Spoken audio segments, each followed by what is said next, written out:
Do you feel the vibes?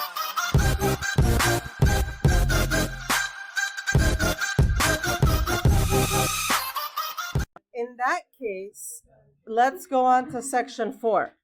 Right. So then we remember this, right, from last year. So we have sine of A plus B is sine A cosine B and so on. And then sine of A minus B is the same thing with a minus. And then we've got the cosine, right? And so yes, there was a song, right? Sine, cosine, cosine, sine, cosine, cosine, sine, sine. And then the tangent, you just have to kind of memorize. Okay, fabulous. So now, let's do this one. Sine of 75. So we have to write this angle of 75 in terms of other angles on the unit circle, right? So this will be sine of 30 plus, oops, not like that. Sine of 30 plus 45, right? So sine of 30 plus 45 is 75. So now I have sine of A plus B, so I'm going to use this first one. So it's sine, cosine, cosine, sine, right? And the plus stays. So this is going to be sine of the first, cosine of the second, plus cosine of the first, sine of the second. So again, let's look up here and let's remind ourselves, right? So this is sine, cosine, cosine, sine. That's the pattern. And then as far as the angles, right, we have 30, 45, 30, 45.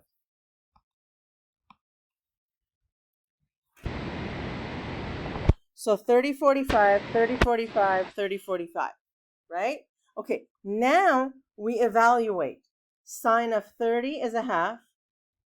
Cosine of 45, 1 over root 2. Plus cosine of 30, root 3 over 2.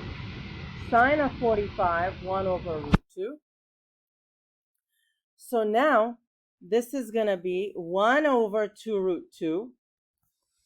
Root 3 over 2 root 2.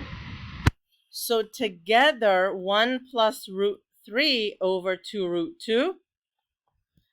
And that's your answer. Now in the book, right?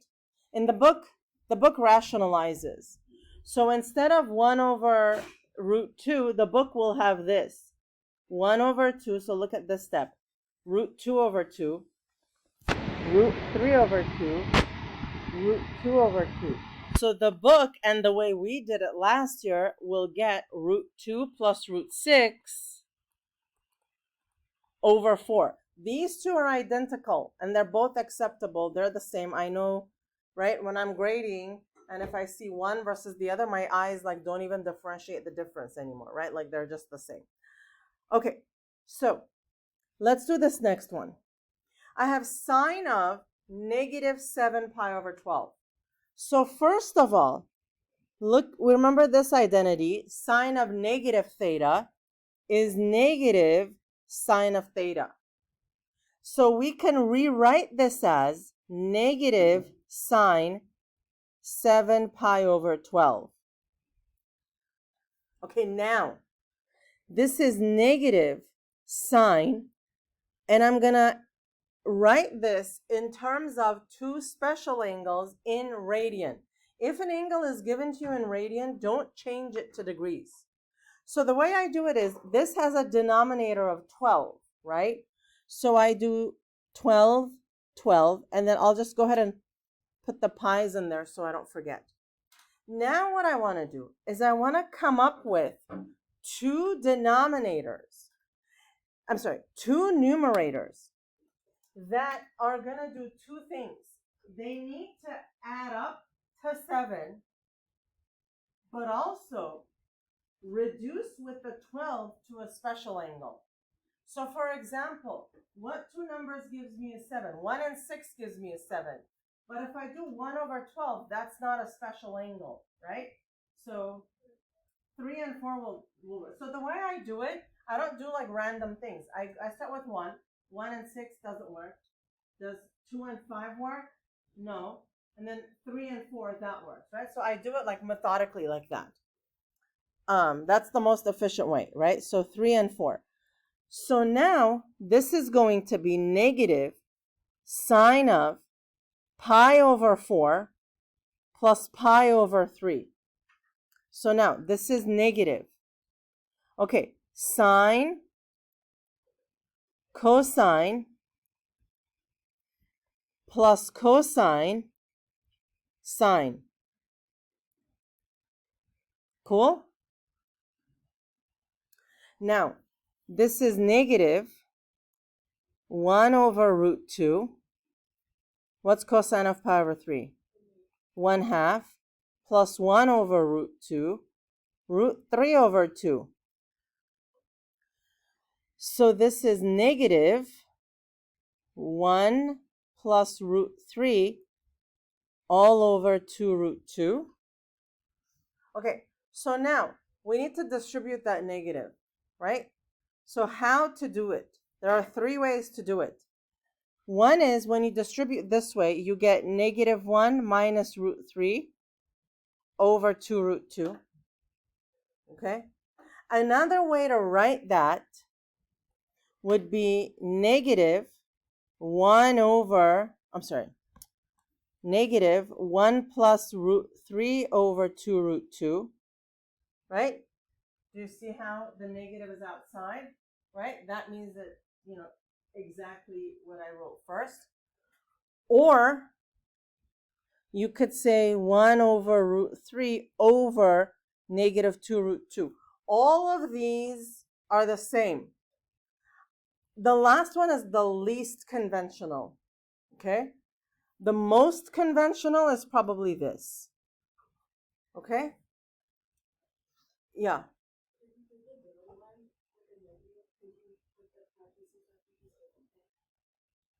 Yeah, but it's more, I don't know, it's kind of better with that for some reason. Yeah.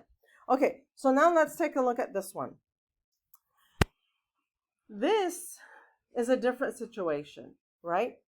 So the thing with these identities in the box is we can definitely go in this direction, but we're also allowed to go in this direction, right? So I could definitely give you something like this, right? You see that highlighted one? Sine, cosine, cosine, sine. And then you have to recognize, oh, that's just sine of A plus B. So what do I have here? Tangent of some number A minus tangent of some number B over 1 plus tangent of A, tangent of B. What does that remind you of? Tangent of A plus tangent of... What does that remind you of? It's this last identity, right? So all this equals what? Tangent of A minus B. So all this is equal to tangent of 78 minus 18. This is tangent of 60, which is root 3.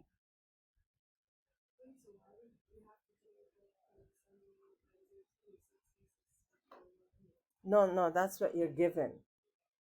You're given that. So like this one, this is what you're given. But the minute you see it, right, this is one of those billboard things, right? You're walking down the street, you see a billboard, and it's like cosine A, cosine B minus sine A, sine B. You're like, oh my God, that's sum and difference of cosines, right? So this is cosine, cosine, sine, sine. And look, it's A, B, A, B. So this is cosine A minus B, right? Cosine switches the plus and minus. So this is equal to cosine of 7 pi over 8 minus 5 pi over 24. Right? And so to multiply by 3, what do I get here? Cosine 21 minus 5, what is it? 16 pi over 24? How does that simplify? 2 pi over 3, which is how much? Negative 1/2. You see that? Isn't that cool? Extremely. Right. Okay. Oh boy. What is this? Yeah. Things just got more fun. Okay. So look at what I have. Cosine of A plus B. Right? Cosine of A plus B. This is definitely cosine, cosine, sine, sine. But before you do that, let's see if there is anything we can simplify.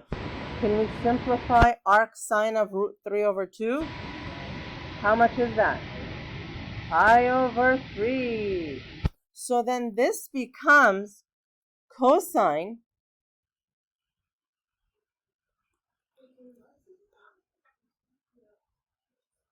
or cosine of x.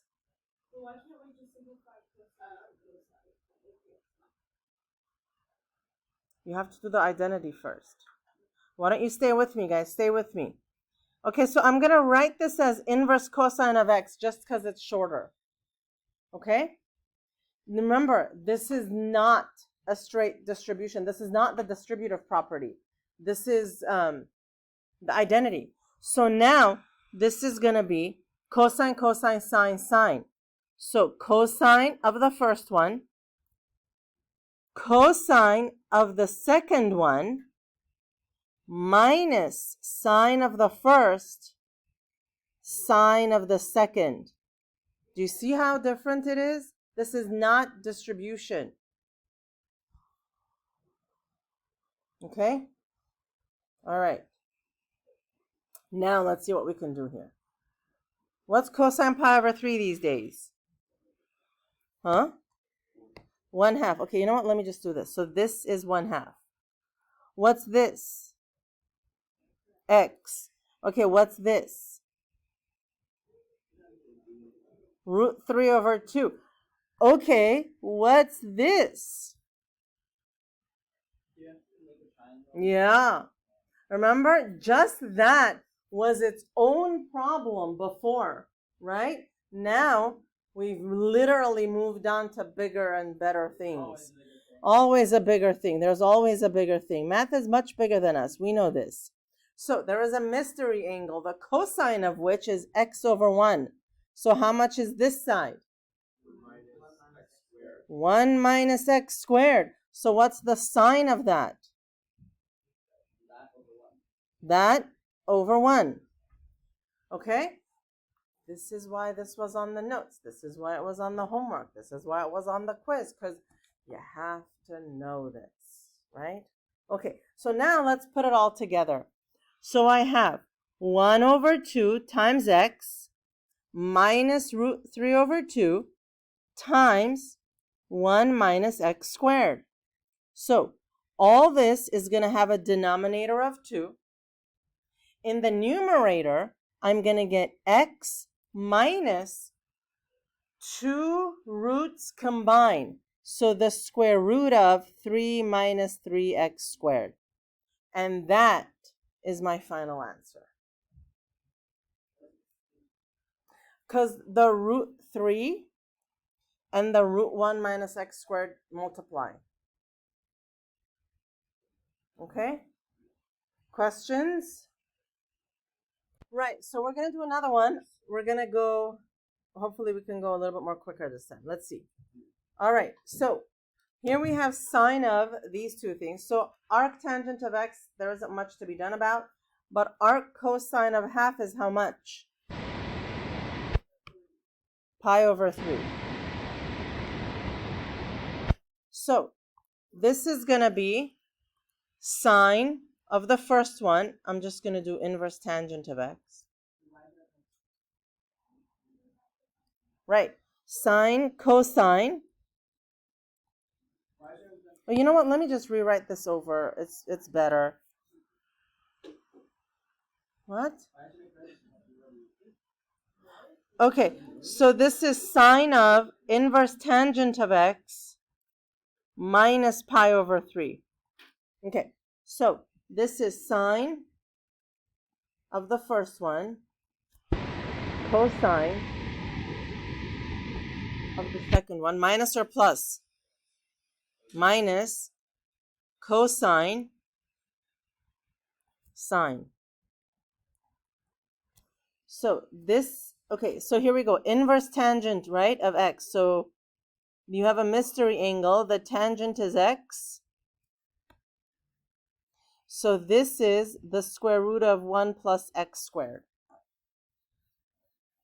Okay, so this one, the sine of it is what? X, right, times cosine of pi over 3, which is how much these days? Half. Okay, what's the cosine? 1 over that.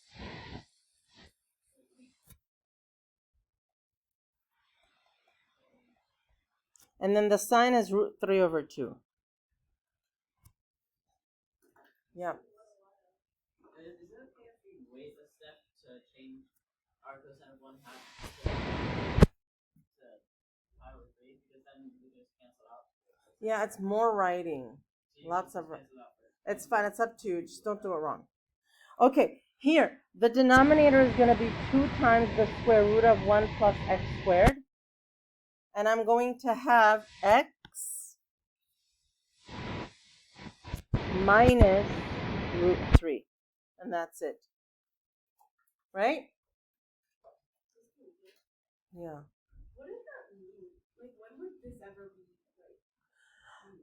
Okay, so you see how, remember how before this was just one problem, and now look at how it's within a context of another problem. And so it's the same, right? Because you might have, for example, a situation where like one side is arctangent minus this, and then you have to take the sine of that, right? So again, it'll be like within a real life problem where, like, this would be used in a real life yes, setting. absolutely, for sure. Okay, so let's verify the following. Okay, you guys, okay, so verify. Remember, verifying is we work on one side and we're going to make it look like the other side. So we're going to work on this side, usually the more like complicated side. So here, cosine, because we have an identity, right? The identity says this. Well, now, how did somebody come up with this, right? How do you prove this mathematically? How do you verify this mathematically? That's what we have to do, right? So you have cosine of negative theta there. All right, what's another way to write negative theta? Cosine, negative cosine. 0 minus theta. That's another way to write negative theta. Okay? So now look at what I have. Cosine of, it's a difference of cosines. Right. So cosine plus sine.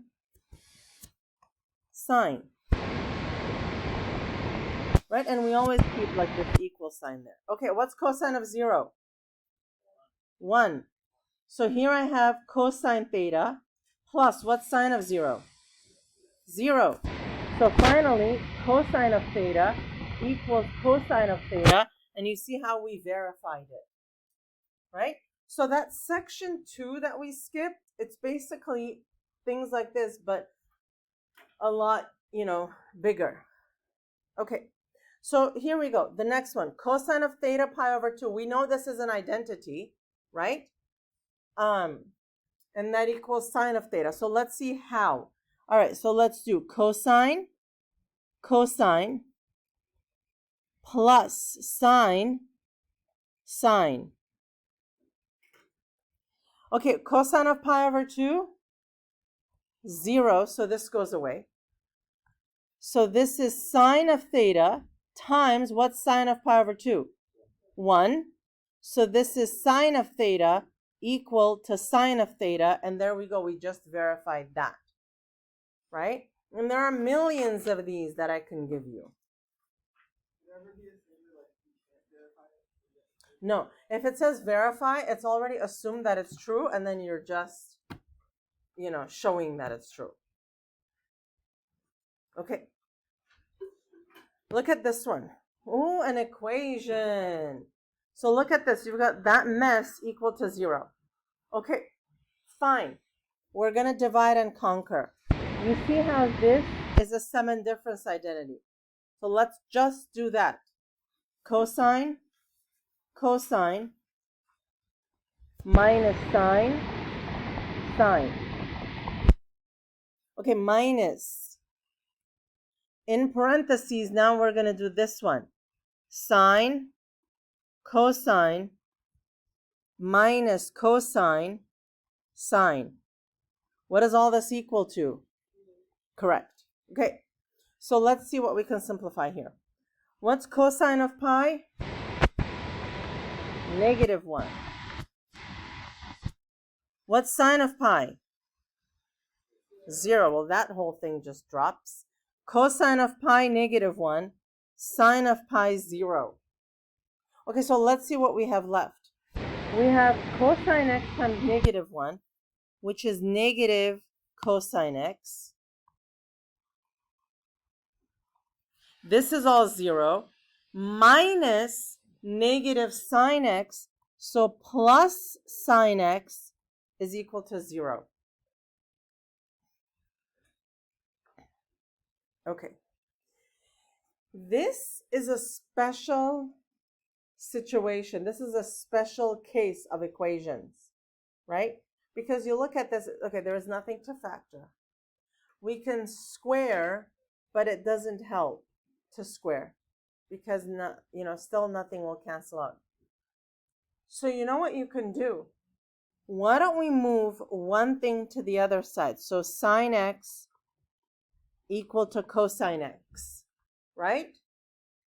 And so now let's think about this. Are there any angles for which sine is equal to cosine? Pi over 4, right? Okay, is it? And in the third, because here it's 1 over root 2, 1 over root 2. Here it's -1 over root 2, -1 over root 2. So x is pi over 4, 3 pi over 4. 5 pi over 4. Fabulous. What about that attitude? What are we talking about? You're uncomfortable. We're waiting. Yeah, I don't know what happened with the E there. It's like Because get it? It's expand, right? It's expand. Okay. So 2.718 expand, right? So we have f of x equals cosine of x. We want to build this g of x. So look at what the ingredients of g of x are. G of x calls for f of x, which that's obvious, it's cosine of x. G of x also calls for f of x plus h. So let's think about that for a minute, right? If f of x is cosine of x, what's f of, pi? Cosine of pi. What's f of a? Cosine of a. So now, what's f of x plus h? cosine of x plus h, Right. which is going to be one of those Right. plus minus things. Right. So cosine of x plus h is cosine minus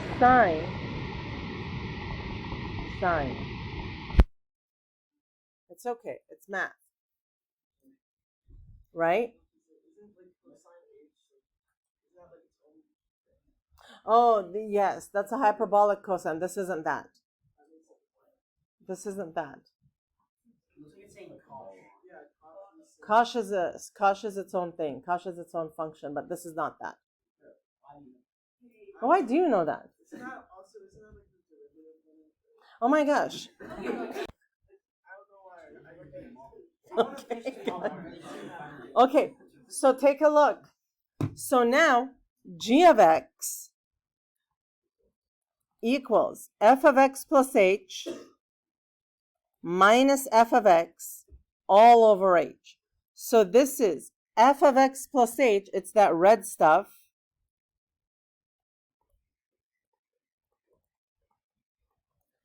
minus f of x all over h. So this is g of x, and that's how we're going to leave it. That's it. You don't have to do anything. In chapter 12, we do more. Right now, we're just going to leave it. Chapter 12. Wait, should I put the thing in parentheses? Should I put the thing in parentheses or no? It's fine. Wait, why is it fine now? Okay. Press start.